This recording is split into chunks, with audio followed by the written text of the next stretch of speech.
It was the first night of Muharram. "Zainab, are you ready?" Mummy called as she entered the room. "Almost, Mummy," Zainab replied, adjusting her black scarf. Then she held up her red headband. "Mummy, can you help me put on my Ya Hussain headband?" Mummy smiled and gently tied the headband around Zainab's forehead. Holding hands, they walked to the car. It was time to go to the Majlis of Imam Hussain.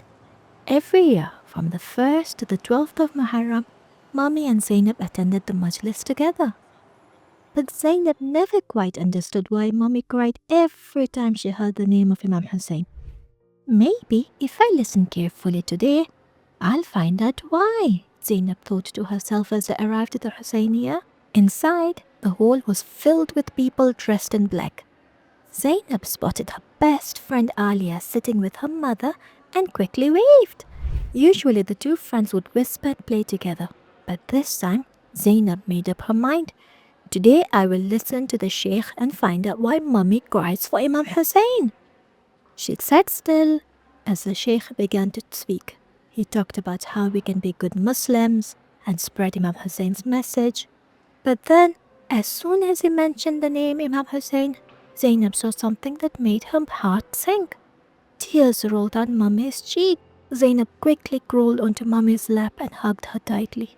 "Mummy," she whispered, "why do you always cry for Imam Hussain?" After the Majlis, Mummy and Zainab sat down for tea and biscuits. But Zainab still felt confused. Mummy noticed her deepened thought. "Is something bothering you, my love?" Zainab looked up.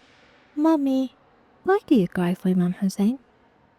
"Because I love him," Mummy answered. "Then why do you love Imam Hussain so much?" Zainab asked again. Mummy smiled softly. "Because Imam Hussain is special, not just to me, but to Allah, the Prophet Muhammad, and even the angels." Zainab's eyes widened. "How is he special, Mummy?" Mummy lifted Zainab onto her lap.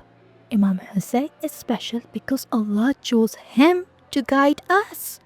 Do you remember what we said when we visited Karbala last year for Arba'een?" Zainab thought hard. Then her face lifted up. "Labbayka Ya Hussain, Labbayka Ya Hussain." "That's right," Mummy said. "Do you remember what it means?" Zainab nodded excitedly. "It means Imam Hussain calls us to Allah, so we should follow him." Mummy hugged her tightly. "Exactly. Imam Hussain loves Allah so much, so he wants everyone to be good, kind and honest. But there were bad people who didn't want that. Yazid wanted people to follow his bad ways instead of Allah's path." Zainab frowned. "Did the people listen to Imam Hussain?" Mummy sighed. "No, my love. They tricked him, hurt his family, and tried to stop him. But Imam Hussain never gave up. He stood strong knowing that Allah was always with him." Zainab's eyes filled with tears. "And then they killed him?"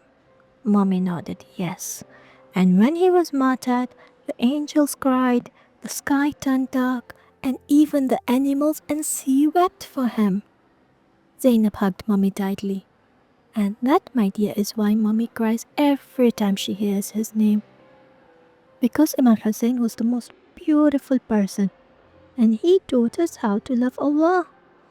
Zainab wiped her eyes. "Mummy, from now on, I want to cry for Imam Hussain too."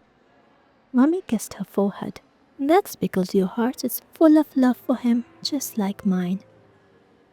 As they walked out of the Husseiniya, Zainab held Mummy's hand tightly. She finally understood why Mummy cried for Imam Hussain, and from now on, Zainab wanted to do the same.